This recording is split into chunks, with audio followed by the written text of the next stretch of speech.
What is up guys? Nasa harapan natin ngayon ng CF Moto 450 CLC. Grabe, ang pogi, no? Nakasakay ka dito, mukhang barumbado ka talaga eh. Medyo madumi-dumi lang. Shoutout nga pala kay sa kanya na nagpairam sa atin nito. Hindi ko pa masabi yung pangalan niya. Anonymous lang daw, Anonymous man. Salamat sa pagpapairam at masusubukan natin gamitin to ngayon. Oh, pareho sa SR oh. Talagang pareho sila ng buttons, no. Ito din oh, dito pareho. Pati yung levers tsaka throttle, hand grips, pareho sa SR men. Ano ba mga pinalitan dito? Side mirror, nagpakabit siya ng crash guard, ilaw, ito auxiliary lights. Side mirror pinalitan niya na. Yung ng auxiliary lights, ito quad lock. May vibration dampener. Lagyan niya ng ba to? Medyas pa to, medyas ng brakes, brake fluid. So ito para pampabarumbado, nilagyan niya ng ganito. Mga quality of life upgrades, throttle assist, tas throttle lock, lagayan ng tubig, bottle holder men, saddle bag, tas rack sa likod, tapos sandalan, ayun lang. Sound check tayo men.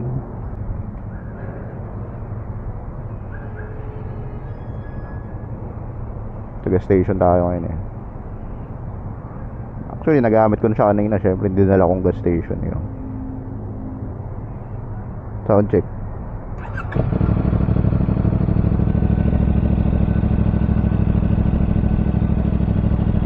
Sheesh, kahit stock sound ganda na. Ewan ko kung naririnig yun sa sa camera, pero ang ganda na kahit stock sound. Upo 5'3" yung height ko, flat foot both sides. Medyo may katigasan yung upuan, kaya matagtag talaga siya sa lubak. Mararamdaman. Kaya pag malubak, may dahan-dahan ka na lang talaga.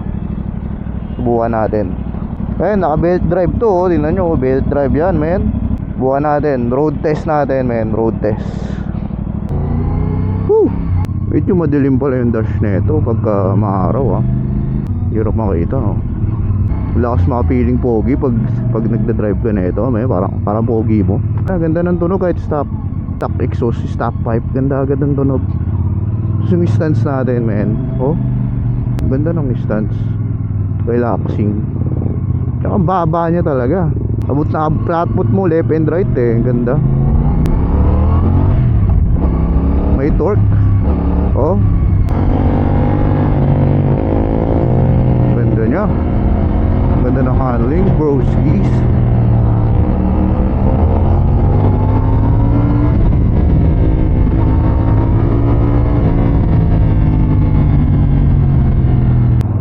Init ang panahon. Torque testing, first gear. Ganda. Kaso parang bitin ako sa torque niya men, pero first gear pa lang naman kasi. Kaya natin kung may hatak pa rin ba sa second gear. Parang ang baba lang ng first gear niya. Hindi, okay na din pala kasi magsi 60 na rin to eh oh. Second gear 60. Okay din. Oh, same engine sila ng SR eh oh. Pagka pinigaan mo gano'n, bibigyan ka pa rin niya eh. Well, hindi naman kasi to, ba't mo naman kasi kukumpara sa SR, diba? Itong gantong motor eh, pang chill ride lang naman kasi talaga. Kung gusto mo nga ng pang pabilisan, doon ka sa SR, diba? Pero pag ganito ganito yung dala-dala mo, parang pogi mo eh. Huwag ka lang magtatanggal ng helmet. Ayun o, yung mga ganong lubak men, ramdam sa puwet. Medyo naman, goods naman. Nasasanay lang din siguro. Ayun o, sheesh, nakaalog yung utak ko dun Pero ganda ng power niya eh oh. Kumbaga hindi ka niya bibitinin kung kailangan mo ring umu-overtake. Ayun nga lang masasabi ko, pagka medyo malubak, talagang mararamdaman mo yung lubak. Parang maaalog yung utak mo eh.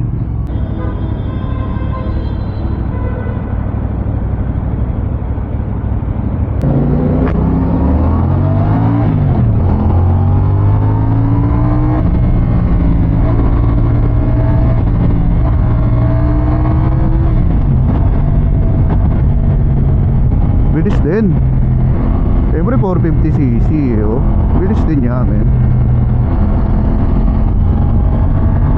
Di ka nga lang talaga naka-aggressive stance. Pero pag piniga mo, ibigay niya pa rin yung tunay na ligaya. Ayun, oh. Third gear. Di ko masyado makita yung speedo natin.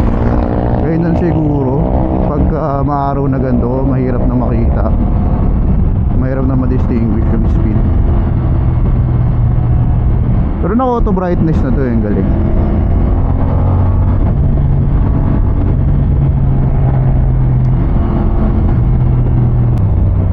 Pati yung gear indicator, men, medyo mahirap din siyang makita kapag maaraw. Kahit naka auto brightness na siya, feeling ko sagad na yan eh. Nag-glare kasi yung araw, nagre-reflect eh. Kung gusto mo siyang iwaswas, pwede, pero bakit, di ba?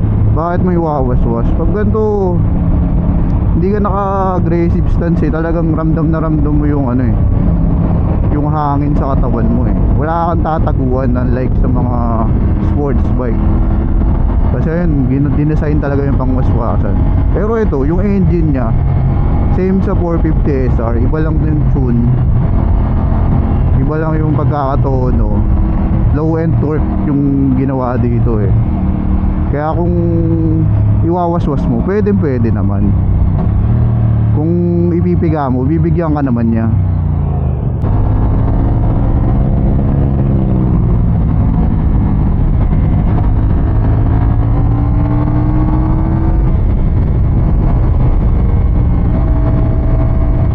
Nakukuha niya rin agad yung 100 eh, oh. Bilis din eh.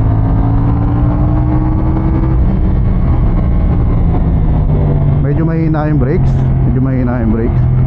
Kung gusto mong waswasin, hindi ka makakatigil ka agad. Hindi siya ganun kalakas yung brakes niya.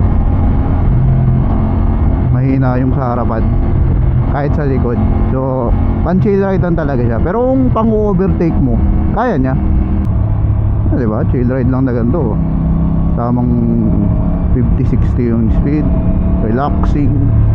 Hindi naman gaano ka-vibrate yung yung handlebar. Okay din eh. Ayan lang, pagka malubak na ganon, kunyari dito kasi tayo sa track lane, mga gantong lubak, talagang masakit sa puwet niya, men. Pero pag dito kasi, ayun, kita nyo naman sa kanan. Oh shit. I can feel it, Mr. Krabs. ayun, grabe, masakit sa puwet nun.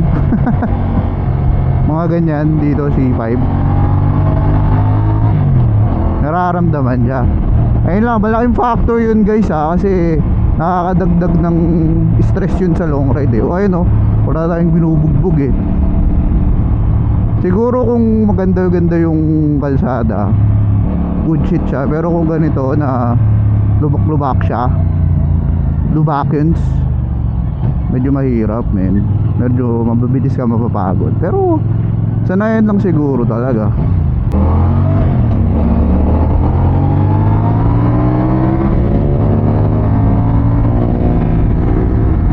Birit natin konti. Ayun lang.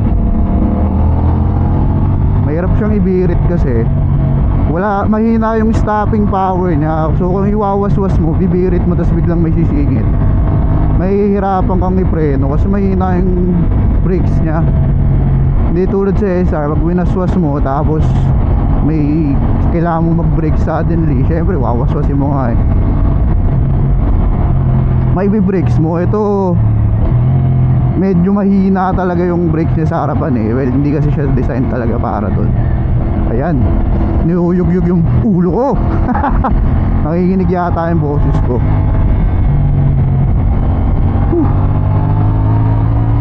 Pero maganda eh,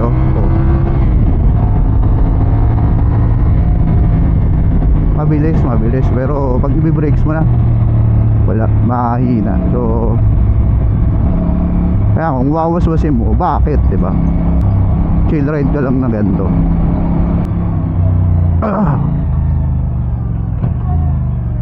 Sakit sa ulo. Sakit sa ulo, mayugyug ng mayugyug ah. Kasya ba ako dyan?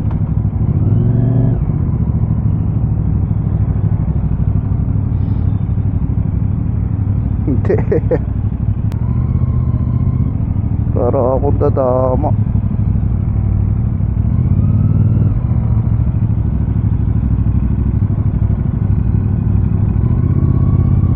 Hey, mission success. Tapos nasa trapikan to. Mas nakangawit si Rosemary. Oo. Si Rosemary masakit sa likod eh. Itapit lang. Pwede ka tumayo tayo, no? Pag Oo, traffic. tayo ka ganyan. Ang init. Sino yung motor? Oo. Ano? Oo nga. Ang init tong singaw niya. 93. Eh, may honest reviews ka na. Init ka. Kala ko kanina yung panahon yun. Magandang asfalto, okay kayo. Kaso pangit ng pagkakalatag ng asfalto eh. Dug, ganun din eh. Paano kaya tayo lilipat sa gitna? Ah! So, paano tayo aakyat? Tingin mo. Hindi, ilalim tayo. Nakita ko palang yung lubak eh. Oh. Tignan mo yung Avanza. Ito ba? Ah! Sorry lang. Sorry akin. Oh, lagi na lang doon. Doon pala lagi yung manhole. Kaya gitna na tayo. Pwede na. Pwede na yan. Ready ako. Pagalan mo na lang. Pagalan. Ito na. Mabagal ko na. Yamit eh. Yeah.